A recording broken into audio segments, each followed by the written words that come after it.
सर्व अच्युत गोत्रे बंधू आणि भगिनी, त्याचप्रमाणे साधुसंतांना दंडोत प्रणाम. आपण सर्वज्ञ श्री चक्रप्रभूंनी या सृष्टीमध्ये अवतार घेतल्यानंतर या जीवाच्या हिताकारणे, भल्या कारणे, अयोग्य जीवाला योग्य करण्यासाठी परमेश्वर भक्तांबरोबर अनंत ज्या लीळा करतात त्या लीळेतून बोध आणि समज देऊन आपण त्या समज घेऊन आपल्यातला बदल आपण करून परमेश्वराबरोबरच आपला हा आध्यात्मिक जीवन प्रवास करत करत परमेश्वराला प्राप्त करण्यासाठी या लीळांचं चिंतन करत आहोत. परमेश्वर आता वेरूळला आहे आणि वेरूळला अनेक भक्त आहे परमेश्वराबरोबर. त्यातलेच एक भक्त म्हणजे चांगदेव भट. ते अनेक दिवसापासून देवाबरोबर आहे, देवाच्या सन्निधानात आहे आणि त्यामुळे बरेच दिवस ते गावाला गेले नाही. चांगदेव भट खूप मोठे वयाचे व्यक्ती नाही आहे, मुलगा आहे, परंतु परमेश्वराची आवडी, परमेश्वराचा वेच निर्माण झाल्यामुळं ते परमेश्वराबरोबरच राहतात. बाईसाने सांगितलेली सेवा करतात. देवाला जे बी सेवेचा इच्छा भाव आपण व्यक्त करून देव जे सांगतील ती सेवा करण्याचा प्रयत्न ते करतात. असेच एकदा त्या चांगदेव भटांचे रुद्रपूरवरून काही भक्त लोक आले. ते त्यांच्या गावचे होते. ते अनेक दिवसापासून गावाला गेलेले नसल्यामुळं त्यांना गावाला काही जावंसं वाटत नव्हतं. देवाची आवडी निर्माण झालेली होती आणि त्यांचंही गावाला काही जाणं होत नव्हतं. देवाचंही गावाला परत पुन्हा जाणं झालं नाही, त्यामुळं भेट झाली नाही. त्यानंतर बळेग्रामचे काही प्रतिष्ठित लोक सर्वज्ञांना म्हणाले का जी चांगोला गोसाव्यांकडे येऊन पुष्कळ दिवस झाले म्हटले, अर्थात चांगदेव भटाला. त्यामुळं त्यांची जी माता आहे ती फार दुःखी आहे म्हटले आणि आजारी पण आहे. तर मग देव त्यांना सांगतात, सर्वज्ञ म्हणाले, बटिका गावाला जाऊन या म्हटले, आईला भेटून या. त्या दुःखी आहे, आजारी आहे, तुमची आठवण करताय, जायला पाहिजे. आणि मग चांगदेव भट म्हणतात देवाला हो काळजी म्हटले. आणि मग सर्वज्ञांनी तयार असलेल्या अन्नाची शिदोरी बायसांकरवी चांगदेव भटाला द्यायला लावली आणि चांगदेव भटांनी पण जाण्याची तयारी केली. इच्छा नसतानाही देवाने सांगितलं आहे, तो एक आदेश पाळून ते निघालेले आहे. देवाला दंडोत घातला आहे, बाईसांना नमस्कार केला, सर्वांना दंडोत करून चांगदेव भट आता गावाला निघाले. पण सर्वज्ञही त्यांच्या खांद्यावरती आपला श्रीकर ठेवून थोडेसे चालत गेले वाटे लावण्याच्या उद्देशाने. आणि मग देव म्हणतात, तुम्ही परमेश्वरपुराला गेले तेव्हा आमच्यासोबत आलात, तिथे श्रीप्रभूंचं दर्शन झालं, परत तिथून तुम्ही आमच्याबरोबर आलात, आता गावी जात आहात म्हटले. देवाला त्यांची काळजी आहे. लहान मुलगा आहे, विसरून जातील. जे अयोग्य जीवाला योग्य करण्याच्या उद्देशाने परमेश्वराने त्यांच्याकडून जी बी सेवा करून घेतली ती देवाने स्वीकारलेली आहे. परंतु हा जीव आहे, मतित्रय, आदमती, आदगती, आदरती. देवाने तर सर्व देऊनही देवाला विसरणारे काही कमी नाही आणि देवाने सर्व धर्म सांगूनही धर्म न करणारे बी काही कमी नाही. पण देवाला जीवाची काळजी आहे, कारण परमेश्वर जीवाचं हित पाहत आहे, जीव मात्र स्वतःचं हित पाहत नाही. आणि मग देव त्यांना सांगतात, तुम्ही आमची आठवण कराल का विसरून जाल आम्हाला. आता असं विचारल्यानंतर चांगदेव म्हणणं, मग काय जी गोसावी आठवण राहतील, देवाला आम्ही कसं विसरू म्हटले, आम्हाला सतत देव आठवत राहतील म्हटले. असे ते बोलले. पण देव म्हणतात, बटिका आम्हाला जसं पाहिलं तसं आठवावं. आम्हाला तुम्ही जसं पाहिलं आहे, पूजा अवसर असतील, ज्या पद्धतीनं तुम्ही बघितलं असेल तसं आम्हाला आठवावं. दिवसाभरात आम्हाला 10-20 वेळा तरी अर्थात अष्टप्रहर आठवण्याचा प्रयत्न करावा. नाही 10-20 वेळा, 5-7 वेळा तरी आम्हाला आठवावं. आणि 7-5 वेळा नाही तर 2-4 वेळा तरी तुम्ही आम्हाला आठवलं. आणि जरी 2-4 वेळा नाही केला तरी एकदा तरी आम्हाला आठवा, परंतु वंधू दिवस जाऊ नये दिजे, म्हणजे दिवस वाया जाऊ द्यायला नाही पाहिजे. आता ह्याच अनुषंगाने जर आपण घेतलं तर अष्टप्रहर आहे, मग 4 प्रहर आहे, मग 2 प्रहर आहे, मग 1 प्रहर तरी म्हणजे 3 तास तरी देवाला आठवलं पाहिजे, स्मरण केलं पाहिजे. आता देवानी आठवायला सांगितलं इथं. आठवणं वेगळं, स्मरण वेगळं. स्मरणात आपण फक्त गाठ्या ओढत राहतो, नामं घेत राहतो, परंतु देवाला आठवणं म्हणजे त्याच्यासाठी लागतो एकांत. त्यासाठी लागते देवाच्या वेच. एखाद्या गोष्टीची, एखाद्या व्यक्तीची आपल्याला जर आठव आली, जसं आईला मुलीची, मुलीला आईची, किंवा इतर आपले जे बी हितक्ष आहे, प्रेमाचे आहे, लागले पण आहे, खूप दिवस झाले भेट झाली नाही आणि अचानक जर आठवण आली तर आपण मात्र व्याकुळ होऊन जातो, आपल्या डोळ्यात पाणी येतं. तसं परमेश्वर चांगदेव भटाला म्हणतात की आम्हाला आठवा तुम्ही. 5, 10, 15 वेळा नाही, 4-5 वेळा, 5-7 वेळा, 2-4 वेळा, नाही 2-4 वेळा, 1-2 वेळा, नाही 1-2 वेळा, तरी एकदा तरी दिवसभरात मला आठवा. परंतु वाया दिवस जाऊ देऊ नका म्हटले. आणि चांगदेव भटांनी त्यांना सांगितलं, विचारलं, देवा जी वेळ म्हणजे काय म्हटले. वेळ म्हणजे 2 घटका 48 मिनिटे. एक वेळ म्हणजे याचा अर्थ नुसतंच एकदा देवाला आठवणं असं नव्हे. अर्थात एक घटका देवाने सांगितलेली आहे आणि ती एक घटका म्हणजे 48 तास. 2 घटका म्हणजे 48 तास. एक घटक, एक वेळ म्हणजे 24 मिनिट. तेवढा वेळ का होईना देवाला आठवलं पाहिजे. ओल्या गुणांनी तळमळीत करून, चतुर्विध दुःख करून त्या परमेश्वराला जर आपण आठवलं तर त्या परमेश्वरापर्यंत पोचणार आहे. आणि त्यातून मग त्या चांगदेव भटांना देवाला समजावण्यासाठी रोवंतल्याच्या पशूचा दृष्टांत सांगतात. म्हणजे ते पशु असतात, जनावरं असतात, दिवसभर आडी देरडी कुठेही जिथं भेटल गवत चारा तिथं खातात म्हटले. दिवसभर चारा खातात, परंतु रात्री आपल्या ठिकाणी निवांत येऊन रवंत करतात म्हटले. आणि ते रवंत केल्यामुळं त्यांचे धातू धष्टपुष्ट होतात. तसं तुम्ही हे जे तुम्ही बघितलं आहे, ऐकलं आहे, त्याचं मनन चिंतन केलं पाहिजे. एकांतात बसून जर मनन चिंतन केलं तर तुम्ही धर्माला पक्के व्हाल, परिपक्व व्हाल. आपण ऐकतो, सत्संग ऐकतो, वाचन करतो, कुठं कार्यक्रमात जातो, परंतु एकांतात बसून ते आठवायला पाहिजे, ते आठवत नाही. आणि म्हणून आपल्याला काहीच आठवत नाही. जर आपण आठवलं तर आपल्याला आठवेल. ती एक प्रॅक्टिस आहे. ती बी बुद्धीला, मनाला, आपल्या विचाराला सवय लावण्यासारखं आहे. एकांतात निवांतात बसून तत्त्वज्ञानाची चिंतन केलं, मनन केलं तर ते लक्षात राहतं कायमस्वरूपी. त्या पद्धतीनं आपण कधी करत नाही आणि त्यामुळं अनेक अडचणी येतात. देवाने हा दृष्टांत सांगितला. आणि असं केल्याने काय होईल म्हटले, रिझल्ट काय भेटेल, परिणाम काय होईल. जर तुम्ही अशा पद्धतीनं जर चिंतन केलं, मनन केलं तर तुम्ही धर्माला दक्ष व्हाल, परिपक्व व्हाल. तोची व्हावा, तोची भेटावा ही इच्छा तुम्हाला निर्माण होईल, आवडी निर्माण होईल, वेच निर्माण होईल, वेद निर्माण होईल. आपण एकांतात बसत नाही, चिंतन करत नाही, मनन करत नाही, चिंता करतो पण चिंतन करत नाही. चिंतन केल्याने परमेश्वर भेटत असतो. चिंतन करणं म्हणजे देवाला आठवणं. एखादं सूत्र आहे, त्याचं तत्त्वज्ञान आहे, आचार विचार प्रणाली आहे, हे देवानी कोणत्या प्रसंगानुरूप कोणत्या भक्तांच्या माध्यमातून आपल्याला सांगितलेलं आहे. ते आपल्याला किती कळालं आहे आणि ते आपल्या जीवनामध्ये आपण किती उतरवलं आहे किंवा किती उतरवणार आहोत, याचं मनन चिंतन करत करत आपण धर्म व्यथित केला तरच आपण धर्माला टिकून राहू आणि परमेश्वरापर्यंत पोचू. परमेश्वराच्या सन्निधानात असणं म्हणजे परमेश्वराला आठवणं, परमेश्वराने दिलेली आज्ञा प्रतिपालन करणं, परमेश्वराने दिलेली समज आहे, बोध आहे, ज्ञान आहे, ते आपल्या जीवनामध्ये उतरवणं.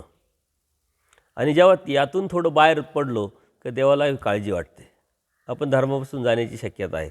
म्हणून या तत्त्वज्ञानातून, ह्या लीळेतून परमेश्वराने चांगदेव भटाच्या निमित्ताने आपल्यालाच सांगितलेलं आहे की दिवसभरात आपण किती कामात असो, किती व्यस्ततेत असो, व्यापारात असो, प्रवासात असो, परंतु देवाला आपण न विसरण्यासाठी देवाला आपण आठवत राहिलो पाहिजे. मग आठवणं म्हणजे नेमकं काय, आठवणं म्हणजे सूत्र आहे, त्याचं चिंतन करणं आहे, लीळा आहे, त्याचं मनन करणं आहे, तत्त्वज्ञानावरती चिंतन करणं आहे. तोची व्हावा तोची भेटावा. चांगदेव भटाला देव भेटले. देवाने चांगदेव भटांकडून कितीतरी सेवा करून घेतली, कितीतरी तत्त्वज्ञान सांगितलं, त्यांना घडवलं, मडवलं, अयोग्य जीवाला योग्य केलं. असं माझ्या बाबतीत का घडत नाही? असं माझ्या बाबतीत का घडलं नाही आजपर्यंत? असं मी कोणते पापं केले, कोणते चुका केलेल्या आहे का जे मला आजपर्यंत ती संधी भेटली नाही आणि भविष्यात भेटेल की नाही? ही काळजी करणं म्हणजे परमेश्वराला आठवणं आहे. ही चिंता करणं म्हणजे परमेश्वराला प्रार्थना करणं आहे, त्या परमेश्वराच्या जवळ जाणं आहे. आणि त्याच्यासाठी लागतो एकांत. आपण एकांतात कधी बसतच नाही. एकांत म्हणजे एकाचा अंत म्हणजे आपण आपल्याला विसरणं, आपल्या अस्तित्वाला आपण विसरणं. आपण आपल्या अस्तित्वाला विसरत नाही आणि न विसरल्यामुळं परमेश्वर आपल्याला भेटत नाही, परमेश्वर आपल्याला आठवत नाही. आपण आपल्यापासून निघालो तेव्हा परमेश्वरापर्यंत पोचू. जीव हा एका वेळेस एकाच ठिकाणी राहील. ज्या मिनिटाला आपण आपल्याला विसरलो तर परमेश्वरापर्यंत जाऊ. आपण जर विसरलो नाही आपल्याला तर आपण परमेश्वरापर्यंत जाऊ शकत नाही, कारण आपण आपल्यात आहोत आणि जीव एखादी आहे म्हटल्यानंतर आपण परमेश्वरापर्यंत पोचणार कसे? त्याच्यामुळे देवाने हा जो दृष्टांत सांगितलेला आहे, या दृष्टांतातून आपल्याला परमेश्वराने दिलेली जी समज आहे ती अत्यंत महत्त्वाची आहे. त्यानंतर देवाने भिंगुरटीचा दृष्टांत त्यांना सांगितला की जी भिंगुरटी असते म्हटले,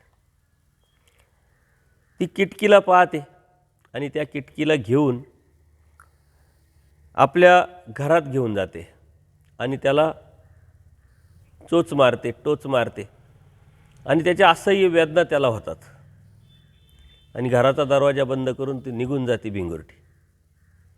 ते सतत त्या भिंगुरटीचं चिंतन करतं आहे.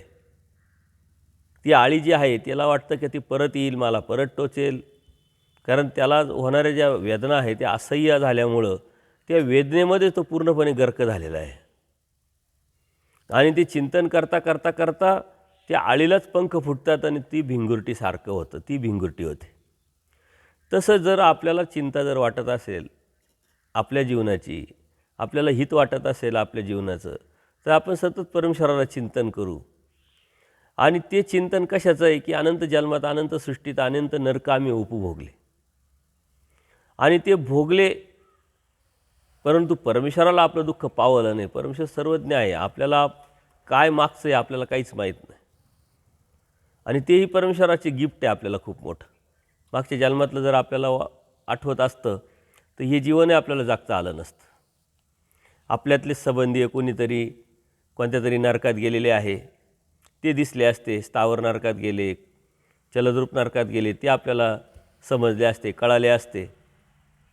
त्यांचं दुःख पाहून आपण अधिक दुःख झालो असतो. त्याच्यामुळं परमेश्वराने ही गिफ्ट दिलेलं आहे की आपल्याला पाठीमागचं काही आठवत नाही, परंतु परमेश्वराने जो बोध दिला आहे, जाणीव करून दिलेली आहे आणि या लीळेंमधून आपण जी समज करून घेतो आहे त्या समजातून आपल्याला ते लक्षात आलं पाहिजे, शब्दज्ञानाच्या माध्यमातून, शब्दाच्या माध्यमातून, की आपण अनंत जन्मात, अनंत सृष्टीत, अनंत नरक भोगले. ते जर पुन्हा जर आपल्याला परमेश्वराने नाही स्वीकारलं, आपण कैवल्यदान नाही प्राप्त झालं आपल्याला, तर आपण पुन्हा त्यात जाऊ की काय, पडू की काय? आणि याचा सोडवणारा फक्त एकच परमेश्वर आहे. म्हणून त्या दुःखाची भीती आपल्या मनामध्ये निर्माण झाली पाहिजे, ते नरकाची भीती आपल्या मनामध्ये निर्माण झाली पाहिजे आणि त्या परमेश्वराचं सतत आपण चिंतन करत राहिलो पाहिजे. आणि जसं चिंतन करता करता मग आपण परमेश्वरासम होऊन जाऊ आणि परमेश्वराला प्राप्त होऊ. ज्याप्रमाणे त्या आळीला भिंगुरटीचं चिंतन करता करता तिला पंख फुटले आणि ती भिंगुरटी झाली, तसं आपल्या जीवनामध्ये अनंत जन्मात, अनंत सृष्टीत जे आपण नरक उपभोगले ते पुढे आपल्याला येता का काय ही भीती आपल्याला निर्माण होऊन परमेश्वर सोडवणार आहे. आणि त्याचंच आपण जर चिंतन करत राहिलो तर आपण सुद्धा परमेश्वरासारखं होऊ. आणि म्हणून तुम्ही आठवत राहा म्हटले. चांगदेव भटाला देव समजावत आहे, अप्रत्यक्षरित्या आपल्याला समजावत आहे. चांगदेव भटाच्या ठिकाणी आपण आपल्याला बघितलं पाहिजे. एवढे भाग्य आपल्याला नसलं तरी हे आपल्याला बोध झाल्यानंतर समजतंय, कळतंय, लक्षात येतंय आणि त्या लक्षात घेऊन आपण त्या परमेश्वराबरोबर प्रवास करतो आहे. त्या लीळा आपण चिंतन करून आपल्या जीवनामध्ये बदल करतो, हे काही कमी नाही आहे. होकारात्मक आपण विचार केला पाहिजे. जे आपल्याकडं आहे त्याचा वापर करून परमेश्वरापर्यंत जाण्याचा हा मार्ग आपण सुखकर केला पाहिजे. परमेश्वर म्हणतात, उपाय न पविजाय असं काही आहे का? उपाय नाही असं काहीच नाही आहे, आणि उपयोगा जाणार नाही असंही काही नाही आहे म्हटले. म्हणजे आपल्याकडं आहे, आपल्याकडं काय आहे? आपण कर्मभूमीत आहे, नरदेह आहे, बोध आहे, जाणीव आहे, आणि परमेश्वर व्हावा, परमेश्वर भेटावा ही वासना पण आहे. म्हणून त्यातून आपल्याला परमेश्वर प्राप्तीच्या अनुषंगाने त्याचं चिंतन विचार करून काय आपल्याला उपयोगात पडेल, काय उपयोगाला लावता येईल, त्यातून आपल्याला परमेश्वर जवळ करायचं आहे. आणि मग चांगदेव भट हो का जी म्हणतात, आणि मग चांगदेव भट अत्यंत महत्त्वाचा प्रश्न त्यांना विचारतात की तुम्ही विषय विकार विकल्पाचं सेवन करू नका असं आम्हाला सांगितलं, तर विकाराच्या उपभोगामुळे पुरुष धर्मापासून जातो, तर मग आम्ही आता जेव्हा जाऊ त्यावेळेस जीव विकारा वेगळा झालाच नाही, आणि आम्हाला धर्मातून तर जायचं नाही आहे, आणि त्यावेळेस कसं आम्हाला वाचवणार, कसं आम्ही परमेश्वरापर्यंत जाणार? देवाने त्यावरती डिंगऱ्याचा दृष्टांत सांगितला. म्हटले, एक डिंगरा असतो, म्हणजे राजाचा राजपुत्र असतो, त्याला जुगाराची नाद असतो, वाईट व्यसन असतं, तो त्याच्यासाठी राजवाड्यातून जे स्वतःचं आहे, दागिने आहे, सोनं आहे, पैसा आहे, तो नेत असतो. त्याला राजा काही म्हणत नाही, कारण तो राजपुत्र असतो, तो लाडका असतो. परंतु ज्या वेळेस तो राजपुत्र राजाच्या तिजोरीतून काही नेण्याचा प्रयत्न करतो, त्यावेळेस मात्र राजा सहन करत नाही. तसं परमेश्वर म्हणतात, आवडीनावडीचं साधनाचा तुम्ही जर उपभोग घेतला तर आम्ही त्याकडे लक्ष देणार नाही. म्हणतात, रससेवी तर नुपसाहती, म्हणजे आम्ही त्या दोषाकडं दुर्लक्ष करू म्हटले. परंतु मुख्य विषय जर उपभोगला, मुख्य विषय जर तुम्ही स्वीकारला, तर मात्र आम्ही तुमच्याकडे पाहणार नाही, तेव्हा तुम्ही धर्मावरून जा. त्याच्यावर ह्या ज्या गोष्टी आहे, विकाराच्या अनुषंगाने परमेश्वराने डिंगऱ्याचा दृष्टांत सांगितला आहे. तो डिंगरा जो आहे त्याच्यामध्ये पूर्णपणे वाईट प्रवृत्ती आहे, सर्वच बाबतीत तो गेलेला आहे. परंतु एक त्याच्याकडे गुण असतो, तो मात्र मुख्य विषयापर्यंत जात नाही, मुख्य विषय उपभोगत नाही, तरी तो परमेश्वराला भेटतो, लेट का होईन. आपणही या समाजात राहत असताना, या कलियुगामध्ये राहत असताना धर्म समजला आहे, कळाला आहे, लक्षात आला आहे, जाणवला आहे, तरी आपण यातून बाहेर पडू शकत नाही. परंतु परमेश्वराची जी अपेक्षा आहे त्या अपेक्षेत मात्र आपण उतरलो पाहिजे, त्या प्रसन्नतेला आपण उतरलो पाहिजे. परमेश्वराने आपल्याला सांगितलं आहे, त्रसोनिधीचे त्रसला साता जीव विषयात शरण जाईल. त्रसू नका म्हटले, या जीवाला तुम्ही त्रस देऊ नका. काही लागलं तर मागून घ्या, परंतु काय मागायचं, किती मागायचं, आणि काय नाकारायचं आणि काय स्वीकारायचं हे आपण लक्षात घेतलं पाहिजे. देव म्हणतात, प्राप्त विषयांचा त्याग करा. जो विषय प्राप्त होणारच आहे, पण त्याचा त्याग करायची सवय लावा, क्षणोक्षणी त्याग करत राहावा. आणि यासाठीच परमेश्वर परत वर्तेचा दृष्टांत सांगतात, की जो डोंबारी असतो तो त्या दोरीवरून चालण्यासाठी इकडं तिकडं बघत नाही, त्याचं ध्येय फक्त स्पष्ट झालेलं असतं. दुसरीकडे सगळीकडे दुर्लक्ष करून अत्यंत एकाग्र चित्ताने आपल्या ध्येयापर्यंत तो चालत राहतो, तेव्हा तो पोचतो. जर यदा काय तो इकडं तिकडं जर बघितला तर खाली पडून हातपाय तुटण्याची शक्यता असते. म्हणून तुम्ही इकडं तिकडं बघू नका. परमेश्वराच्या प्राप्तीच्या अनुषंगाने आपल्याला परमेश्वराने जो बोध दिला आहे, जो समज दिला आहे, त्यासाठी आपल्याला किती करता येईल, काय करता येईल, कसं करता येईल, याचं चिंतन, याचा विचार करून एक नियोजन, एक प्लॅनिंग, आयोजन आपण करून त्यावरती सातत्यपूर्ण चालत राहिलं पाहिजे. या समाजात राहत असताना अनेक व्यक्ती तेवढ्या प्रवृत्ती आपल्याला दिसतात, कोण कशात, कोण कशात, परंतु आपण आपल्या मनातला एक ध्येय त्यांच्यामध्ये जरी गेलो तर हरकून न जाता आपलं ध्येय आपलं पक्क केलेलं जर असेल तर ते आपल्याला दिसत राहिलं पाहिजे. मी यांच्यामध्ये जरी असलो तरी मी यांच्या वेगळा आहे, मी यांच्यामध्ये जरी असलो तरी यांच्यासारखं मला पाहिजे नाही आहे, यांच्यासारखं राहायचं नाही, यांच्यासारखं वागायचं नाही, यांच्यासारखी विचारधारा माझी नाही आहे. मी कोण आहोत ही सतत जाणीव ठेवून एवढ्या गर्दीतही स्वतःला एकांत उपभोगून त्या परमेश्वराच्या प्राप्तीचं ध्येय आपण जर आपल्या नजरेसमोर ठेवलं तर नक्कीच परमेश्वर आपल्याला प्राप्त होऊ शकतो. आणि हेच चांगदेव भटाला देव समजावत आहे. तुम्ही आमच्याकडं आले, कोणतरी बाबांचं दर्शन झालं, तुम्ही आमच्या अलौकिक लीळा बघितल्या, पूजाअवसर बघितला, आणि अनेक तत्त्वज्ञानही ऐकलं तुम्ही. आता यातून तुम्ही काय घ्यायचं आहे? हे सारं घेतल्यानंतर ही शिदोरी तुमच्याबरोबर आहे, परंतु जेव्हा तुम्ही समाजात जाल, गर्दीत जाल, त्या गर्दीतही ही शिदोरी तुम्हाला उपयोगी पडणार आहे याचं भान ठेवून आपल्या जीवनाचं जे ध्येय आहे ते कोणतं आहे हे लक्षात ठेवून चालत राहिलं पाहिजे. त्या गर्दीचा एक भाग न होता त्या गर्दीच्या व्यतिरिक्त आपण आहोत याचं अस्तित्व आपण सतत आपल्या मनाला, आपल्या बुद्धीला सांगत राहून ते आपण जपलं पाहिजे. हा कोणाचा दाखवण्याचा आहे, कोणाला सांगण्याचा विषय नाही आहे. हा वैयक्तिक साधनेचा विषय आहे आणि परमेश्वराचं त्यातलं त्याचं आपलं जे ते नातं आहे ते जपण्याचा विषय आहे. म्हणून या लीळेतून आपण ही समज घेतली पाहिजे की चांगदेव भट देवाबरोबर आहे तोपर्यंत देवाबरोबर आहे, पण देवाच्या व्यतिरिक्त जेव्हा तो जातो तेव्हा तोही देवाबरोबर त्यांनी कसं राहावं, कशा पद्धतीनं राहावं हे सांगताय. आणि या लीळेतून आपल्यासाठी परमेश्वराने खूप मोठं तत्त्वज्ञान सांगितलं आहे. कारण आज आपण परमेश्वराचं सन्निधान समजतो आहे, अर्थात देवाचं सन्निधान आहे, आज्ञा प्रतिपालन करी सन्निधान आहे, पण आदर्श रूपात परमेश्वर आपल्या जवळ जरी असले तरी आपल्याला ते दिसत नाही. आणि मग आपल्यासाठी परमेश्वर नाही असं नाही, तर परमेश्वराच्या जवळ राहण्याचं परमेश्वराने जो उपाय आपल्याला चांगदेव भटांच्या माध्यमातून सांगितला आहे तो आपण लक्षात घेतला पाहिजे की आपण चिंतन केलं पाहिजे, मनन केलं पाहिजे, देवाला आठवलं पाहिजे. आणि हे आठवणं एकांतातच होऊ शकतं. इकडं तिकडं न बघता वरतीच्या दृष्टांताच्या माध्यमातून आपलं ध्येय पक्का असलं पाहिजे आणि त्यासाठी मुख्य विषयाच्या दूर आपण राहिलं पाहिजे. बाकीच्या ज्या गोष्टी आहे त्यावरती आपोआपच कंट्रोल येईल. एक जिभा पकडली तर सर्व इंद्रिय पकडल्या जातील. मग खाण्याच्या बाबतीत, बोलण्याच्या बाबतीत ते जर आपण पकडलं तर बाकीची इंद्रिय आपोआप पकडल्या जातात. म्हणून त्यावरती जर आपण कंट्रोल केलं तर नक्कीच परमेश्वरापर्यंत आपण जाऊ.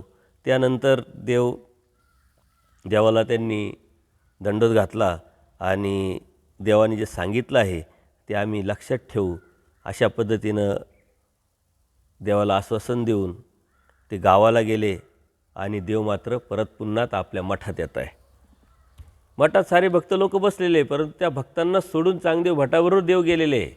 आणि चालता चालता देवाने इतकं मोठं तत्त्वज्ञान सांगितलं आहे. का? अनंत ब्रह्मांडांचा नायक एका जीवासाठी उठतो, त्याच्या खांद्यावर श्रीकर ठेवतो आणि त्याला समजवतो आहे फक्त आणि फक्त या जीवाचं हित, जीवाचं भलं व्हावं. या जीवानी कसं केलं तर माझ्यापर्यंत येतील याची पदोपदी प्रत्येक वेळेतून परमेश्वर आपल्याला आयडिया देतात. पण त्या आयडिया आपण आपल्या जीवनामध्ये उतरवलं, त्यातून जर आपण समज घेतला तरच त्याचा उपयोग आहे. त्यानंतर दायंबा येतात देवाकडे, त्यांना स्थिती होते आणि दर्शनासाठी आलेले दायंबा देवाचं दर्शन घेतल्यानंतर श्रीचरणावर मस्तक टेकावतात आणि त्यांना स्थिती झाल्यामुळं ते देवाला प्रकाशमय पाहू लागले. ते जिकडेही जायचे तिकडेही जायचे, तिकडं देव आपल्याबरोबरच आहे आणि देव आपल्याबरोबर असल्यामुळं त्यांना सतत देवाचं दर्शन व्हायचं. अशा प्रकारे 3 दिवस त्यांनी या स्थितीचा अनुभव घेतला. बघा किती भाग्यवान आहे की जे जिकडं जातील तिकडं त्यांना देव दिसतील. आता आपण एवढे भाग्यवान नाही आहे की परमेश्वर आपल्याला स्थिती देतील आणि परमेश्वर आपल्याला दिसेल, कळेल, परंतु अप्रत्यक्षरित्या या लीळेतून आपण हेच घ्यायचं आहे की देव आपल्याबरोबर आहे. तत्त्वज्ञानाच्या माध्यमातून, ज्ञानाच्या माध्यमातून, बोधाच्या माध्यमातून देव आपल्याला कळाला आहे, समजला आहे. नामाच्या माध्यमातून आपण जिकडे जाऊ तिकडं देव आपल्याबरोबर ठेवण्यासाठी त्या देवाला आठवत राहिलं पाहिजे, चिंतन करत राहिले पाहिजे, नामस्मरण केलं पाहिजे. आपण आपलं काम करू, बाह्य अंगाने काम करायचं आणि अंतरांगाने देवाला आठवायचं आहे. आपलं उलटं होतं, अंतरांगाने काम करतो आणि बाह्य अंगाने देवाला आठवतो, त्यामुळे ते देवापर्यंत जात नाही. आपलं अंतर म्हणजे आहे ते देवाला देऊन टाकायचं आहे.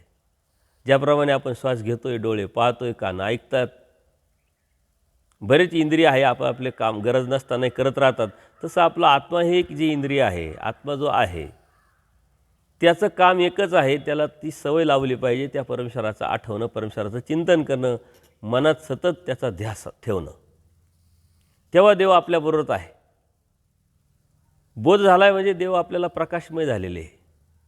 परमेश्वरात आम्ही स्वयंप्रकाश, आम्हाला कशाने कोणत्या साधनांनी तुम्ही पाहणार नाही, पाहू शकत नाही आणि आम्ही प्रकाशमय होऊ शकत नाही. आम्ही स्वयंप्रकाश आहे आणि स्वयंप्रकाश असल्यामुळे बोधदाता परमेश्वर असल्यामुळे आपल्याला त्यांनी बोध देऊन अप्रत्यक्षरित्या प्रकाशच दाखवलेला आहे.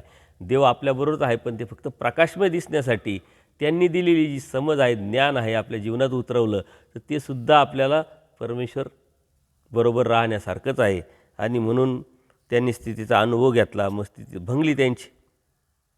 त्यानंतर पंचपर्वी एकदा भोजा नामकरण, एकदा दायंबा सर्वज्ञांना विचारून बळेग्रामला गेलेले आहे. तिथे 5-7 दिवस ते राहतात. त्याचवेळी त्यांच्या लक्षात येतं की अमावस्या पर्व आहे आणि मग परवाच्या दिवशीच ते संध्याकाळ जरी झाली तरी बळेग्रामहून ते वेरूळला येण्यासाठी निघतात आणि ते वेरूळला पोचतात. वेळ झालेला असतो, अंधार पडलेला असतो, परंतु देवाच्या आवडीतं आणि परवाच्या अनुषंगाने देवाकडे ते येतात. सर्वज्ञांना दंडोत घालतात, श्रीचरणावर मस्तक टेकावतात आणि क्षम उचल देवाने क्षमकुशल विचारलं त्यांचं. आणि देव म्हणतात, हे काय बोजा, संध्याकाळचं किती वेळ झाला, एवढ्या सुमारास इतका दुरून तुम्ही आले कसे काय म्हटले. तर दायंबा म्हणतात, जी पर्वकाळ चुकेल म्हणून आलो आम्ही. आता देवाने त्यांचं एक अप्रत्यक्षरित्या सारे सद्भक्त बायकीचे बसलेले होते आणि त्यांना एक प्रकारची जाणीव करून द्यायची होती आणि भोजाची अप्रत्यक्षरित्या मानसिकता काय आहे, वासना काय आहे, हे त्यांना दाखवायचं होतं आणि आपल्यालाही सांगायचं होतं. देव म्हणतात, भोजा, असाही पर्वकाळात यायला तुम्हाला वेळ नसला तर काय कराल. पर्वकाळ आहे, तुम्हाला समजलं आहे मी अशा ठिकाणी आहे आणि वेळ होऊन गेला ना, आता तुम्हाला येताच आलं नाही, मग काय कराल म्हटले. तुम्ही पर्वकाळाला चुकवणार नाही म्हणून एवढा वेळ झाला, एवढ्या रात्री तुम्ही चालत आलात, परंतु कधीतरी असं होऊ शकतं. दायंबा त्वरित काय म्हणताय देवाला, जर यदा कदाचित पर्वकाळाला आम्ही आलो नाही तर हा भोजा, हा दायंबा जिवंतच नाही असं समजा म्हटले देवा. म्हणजे त्याचा तो निर्धार आहे, समर्थवादाची जी निष्ठा आहे ती देवाने विचारल्यानंतर त्यांनी त्वरित निश्चयात्मक बुद्धीनं, निश्चयात्मक विचाराने त्यांनी आपला जी वासना आहे हे सांगितलं की मी येणार म्हणजे येणारच, परंतु यदा कदाचित नाहीच आलो तर मी नसेल म्हणून नाही आलो, असल्यावर तर येणारच.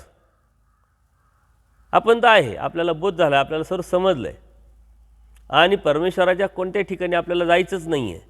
आपल्याला फक्त देवाचं चिंतन करायचं, मनन करायचं, ज्या ज्या ठिकाणी आहे त्या त्या ठिकाणी परमेश्वराला आठवायचं आहे. ते आपल्याच्याने होत नाही. आपल्याला कुठं जाण्याची गरज नाही, प्रवास करण्याची गरज नाही. त्यावेळची परिस्थिती वेगळी होती. दायंबाला अजून बोध नाही आहे.